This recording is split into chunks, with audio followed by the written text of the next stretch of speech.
So, hello guys, what's up? It's me again, si Mima Alicia nyo, at nagbabalik ulit para sa ating panibagong video. So, ito na nga, mga minamahal. So, talaga nga namang sigurado na ako na itong ginawang hearing ni Bato de la Rosa, ni Robin Padilla, at ni Senator Bongo, kasi silang tatlo lang naman yung nagpupursue ng hearing dyan, kahit hindi naman malinaw kung ano yung batas na gusto nilang ipatupad, yung gusto nilang gawin. Kasi, di ba, nagkaroon nga sila ng ng ocular inspection. So, kapag nagkaroon ng ocular inspection, ibig sabihin yan, titingnan nila para mayroon silang makitang batas. Pero sa aking napapansin, ano yung gagawin nilang batas? Dahil kung overkill yan, pwede naman silang mag-file ng administrative case. Pwede silang mag-file doon sa ombudsman. Pwede silang mag-file, saan pa ba? Sa pledge. Di ba? Pwede silang mag-file sa korte. May kaso ding abuse of authority. O ano pa ba yung hindi ko makuha yung context, mga minamahal, ng kanilang ginawang ocular inspection kung magsasagawa man sila ng panibagong batas. Kasi kung ang ibig sabihin lang nito is overkill, pwede silang magsampa ng case, which is yung abuse of authority. Magsampa sila sa pledge, sa korte, 'di ba? Sa sa ombudsman. O ano pa ba ang batas ang pasok dito? 'Di ba, mga minamahal? So ngayon, isa lang mga minamahal ang aking napansin at napuna this morning.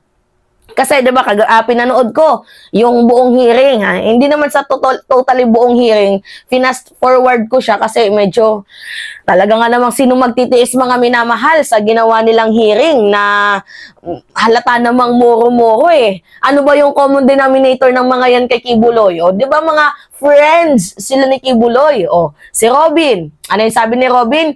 Pinahiram siya ng chopper ni Kibuloy, pinag-free air siya sa SMNI. So, malaki nga yung pinagbabayaran ng utang na loob ni Robin Padilla, as well as itong si Bato de la Rosa. Inendorso siya ni Kibuloy dito sa KOJC, as well as itong si Bongo. So, yung common denominator nila, mga minamahal, is, relevant sila dito kay Kibuloy. Friends sila kay Kibuloy. Matatandaan nga ninyo, di ba, na itong si Robin Padilla ang humarang ng warrant of arrest. Natatandaan ninyo yung kailangan makakalap ng 7 pirma? Di ba, mga minamahal, 7 pirma yon? Sino yung mga pumirma? Nandun si Cynthia Villar, yung mga kaibigan ba ni Kibuloy, yung mga pumirma doon. Nandun din si Robin Padilla, pero 4 lang sila na pumirma. Kaya, naisa katuparan itong warrant of arrest. So, ito na nga, mga minamahal. Alam naman natin na halata namang muro-muro itong ginawang hearing. Kaya hindi nyo na kailangan gawin kaming tanga kasi nakikita na namin yung POV ninyo, yung point of view ninyo. Pero, ito yung napansin ko, mga minamahal, na siguro, ito para sa akin, bistado na sila dito sa ginawa nilang hearing. Kasi 'di ba, sabi ko nga sa inyo, pare-pare sila ng common denominator. So, para sa akin, napapansin ko dito, gusto nilang paalisin ang PNP at itong si Torre. Kaya nga sinusunog nila si Torre, 'di ba? Ginawa nilang national tragedy yung isang namatay na KOJC. 'Di ba?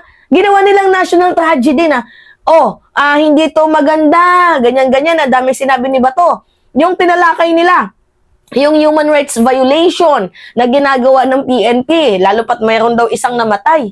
Tangina naman, mga minamahal, hindi naman yun namatay nang dahil sa PNP. Namatay yun dahil sa gutom, o 3 araw na walang tulog, 3 araw na gutom, 3 araw na tumatayo sa tirik ng araw. Ikaw na may sakit, tanga ka naman, na alam mo namang may sakit ka, dyan ka papaharang-harang sa compound ni Kibuloy, na hindi mo naman duties and responsibilities na ipagtanggol itong si Kibuloy. Diba? Oo, televangelist siya, comfort zone nyo kasi naniniwala kayo sa kanya, pero wala naman sa batas, sa Biblia, na yung mga nagtuturo sa inyo ng banal na kasulatan ay ipagtanggol ninyo kahit ito ay makasalanan. Wala namang nakasulat nun sa batas, diba, mga minamahal? So ngayon, ang nakukuha ko ditong punto, isa lang. Gusto na nilang paalisin ang PNP at itong si Torre doon sa KOJC. Diba? Bakit gustong paalisin? Kasi kung nandun yung tao, mabibigyan ng oras para makascape. Ang laki ng KOJC.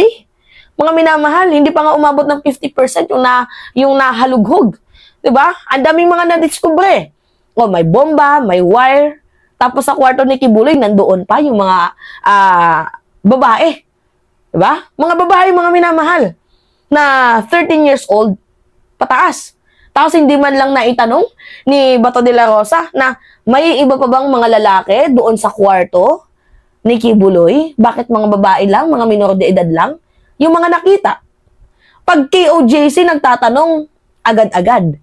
Pag PNP, yung nagtatanong, may discrimination, may pagkabayas. Itong si Bato de la Rosa. Bakit naman Bato?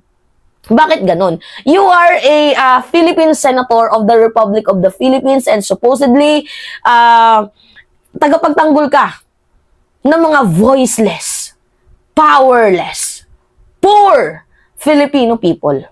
Kaya nga nagtataka ako mga minamahal na, di ba, bakit mo dinidefend ang isang fugitive? Bakit mo dinidefend ang isang taong may kasalanan sa ating bayan, may kasalanan sa bansang Pilipinas? Hindi mo man lang pinakinggan or hindi mo man lang ba ninamnam yung side ng mga babaeng naabuso, ng mga babaeng na biktima? Ganyan ka ba, kababoy? Well, kasama mo dyan si Robin Padilla na laging in-hit na ang tingin niya sa mga kababaihan ay maliliit lamang na tao. Kasi parang tinatanggalan tayo ng karapatan ni Robin Padilla, mga minamahal. Diba? Nakita niyo na sinagawa niya sa public mass media. Diba? Sabi niya, paano naman kami mga lalaking in-hit? Diba? Wala bang ibang paraan? Diba? Ganyan. Kung ano, mambababae na lang. Diba, mga minamahal, nakukuha niyo yung punto ko na walang pagpapahalaga si Robin Padilla sa mga babae. So, ano pa ba yung na-expect natin dito kay Bato de la Rosa as well as kay Bongo? Ganun din. Mababang uri lamang ang tingin nila sa mga kababaihan.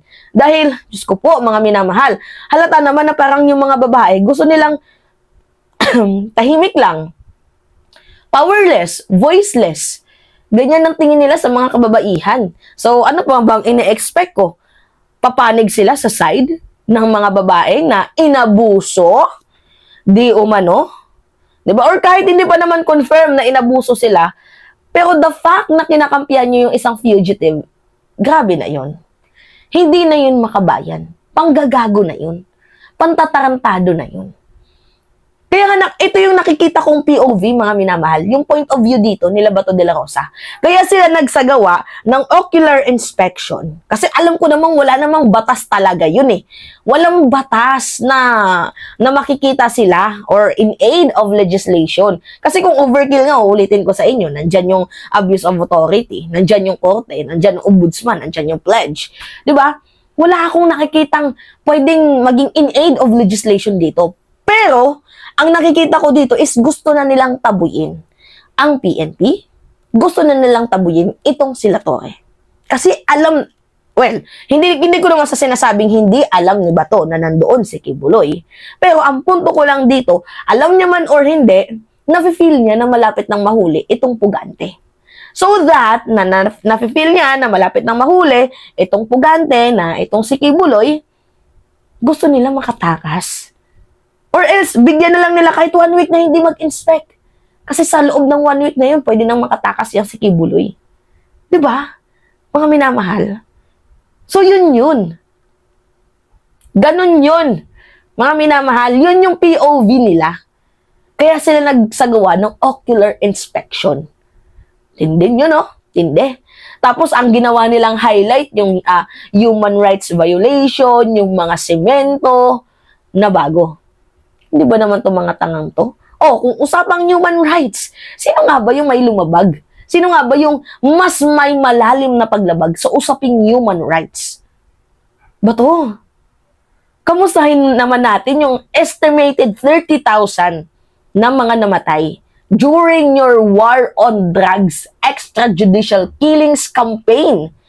Diba? Na hindi nga natin malaman kung lahat ng mga namatay na yun ay talagang nagdodroga. Kasi madami mga testimonies na yung mga namatay doon, mga minamahal, is biktima ng planted case, planted stories.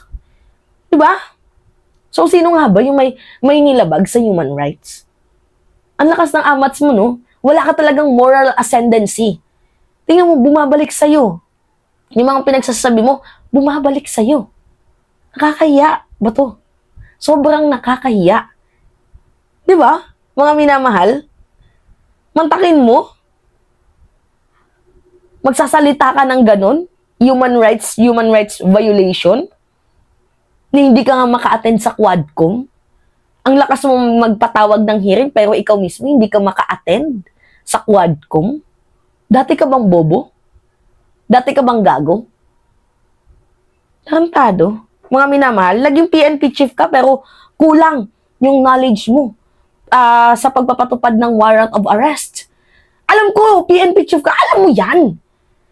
May pinagtatakpan ka lang talaga. You are so very biased. Diba? Napaka-bias mo. Hindi di porket malaki yung naitulong sa'yo ni Kibuloy. Sa inyong tatlo kayo, hindi pwede na kahit mali, pagtatakpan, pagtatanggol ninyo. Mali yun. Nakukuha namin yung punto nyo dito kung bakit kayo nagsagawa ng hearing. Gusto nyong ipitin si Torre. Diba? Gusto nyong bigyan ng kaso si Torre. At gusto nyo nang paalisin ang PNP dyan sa KOJC. Yun, mga minamahal. Huwag na tayong maglokohan dito. Yun yung point of view nila. Diba? Kaloka. Oh. Anyway, yun po. It's me again, si Mima Alicia nyo, at nagbabalik ulit para sa ating panibagong video.